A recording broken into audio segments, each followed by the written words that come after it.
ಸದನದಲ್ಲಿ BJP JDS ಸದ್ದಡಗಿಸೋಕೆ Congress ತಂತ್ರವನ್ನ ಹೆಣೆದಿದೆ. ನಾಳೆಯಿಂದ ಬೆಳಗಾವಿಯಲ್ಲಿ ಅಧಿವೇಶನ ಆರಂಭ ಆಗುತ್ತೆ. ಕಾಂಗ್ರೆಸ್ ಶಾಸಕಾಂಗ ಪಕ್ಷದ ಸಭೆಯನ್ನ ನಡೆಸ್ತಾ ಇದ್ದಾರೆ ಸಿದ್ದರಾಮಯ್ಯ. ಪ್ರತಿಪಕ್ಷಗಳ ಹೋರಾಟಗಳನ್ನ ಹತ್ತಿಕ್ಕುವ ಬಗ್ಗೆ ಚರ್ಚೆಯನ್ನ ಮಾಡಲಾಗುತ್ತೆ. ಪ್ರಮುಖವಾಗಿ ವಕ್ಫು ಮುಡಾ ಹಗರಣ ಮುಂದಿಟ್ಕೊಂಡಿರುವಂತಹ ಪ್ರತಿಪಕ್ಷಗಳು ಸದನದಲ್ಲಿ ಸರ್ಕಾರದ ವಿರುದ್ಧ ಮುಗಿ ಬೀಳುವುದಕ್ಕೆ ವಿಪಕ್ಷಗಳು ತಯಾರಿ ಮಾಡಿಕೊಂಡಿದೆ. ಇದಕ್ಕೆ ಪ್ರತಿಯಾಗಿ ಕೌಂಟರ್ ಕೊಡೋದಕ್ಕೆ ಸರ್ಕಾರ ಕೂಡ ಪ್ಲಾನ್ ಮಾಡಿಕೊಳ್ತಾ ಇದೆ. ತಮ್ಮ ಪಕ್ಷದ ಶಾಸಕರಿಗೆ ಸಲಹೆ ಸೂಚನೆಯನ್ನ ನೀಡಲಿದ್ದಾರೆ ಸಿಎಂ. ಪ್ರತಿಪಕ್ಷಗಳ ಶಾಸಕರು ಎತ್ತುವ ಪ್ರಶ್ನೆಗೆ ಹೇಗೆ ಉತ್ತರ ಕೊಡಬೇಕು, ಬಿಜೆಪಿಯವರ ಹಗರಣಗಳನ್ನೇ ಕೆದಕಿ ಕೌಂಟರ್ ಮಾಡಬೇಕು ಅನ್ನುವಂಥ ನಿರ್ಧಾರಕ್ಕೆ ಬರಲಾಗಿದೆ.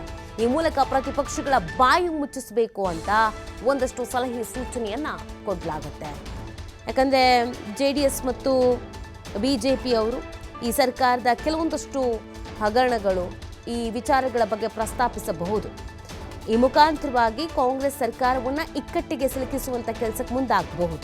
ಅದಕ್ಕೆ ಮುಂಚಿತವಾಗಿ ತಯಾರಿ ಶಾಸಕರುಗಳನ್ನು, ಸಚಿವರುಗಳನ್ನು ಕೂರಿಸ್ಕೊಂಡು ಅವರ ಈ ಪಾಯಿಂಟ್ಸ್ಗಳನ್ನು ಎತ್ತಿ ಹೈಲೈಟ್ ಮಾಡ್ತಾರೆ. ಅದಕ್ಕೆ ನಾವು ಹೇಗೆ ಕೌಂಟರ್ ಅಟ್ಯಾಕ್ ಮಾಡಬೇಕು, ಅವ್ರ ಕಾಲದಲ್ಲಿ ಏನೆಲ್ಲ ಹಗರಣಗಳಾಗಿತ್ತು, ಯಾವ್ಯಾವ ಹಗರಣಗಳಲ್ಲಿ ಭಾಗಿಯಾಗಿದ್ರು, ಅವರ ಲೋಪದೋಷಗಳು ಏನಿದೆ ಅದ್ರ ಬಗ್ಗೆ ಚರ್ಚೆ ಮಾಡಬೇಕು. ಅದ್ರ ಬಗ್ಗೆ ನಾವು ಕೂಡ ಅವರಿಗೆ ಕೌಂಟರ್ ಅಟ್ಯಾಕನ್ನು ಮಾಡಬೇಕು ಅಂತ ಒಂದಷ್ಟು ಸಲಹೆ ಸೂಚನೆಗಳನ್ನು ಕೊಡಲಿದ್ದಾರೆ. ಅದಕ್ಕೆ ಅಂತ ತಯಾರಿಯನ್ನು ಮಾಡಿಕೊಂಡಿದ್ದಾರೆ.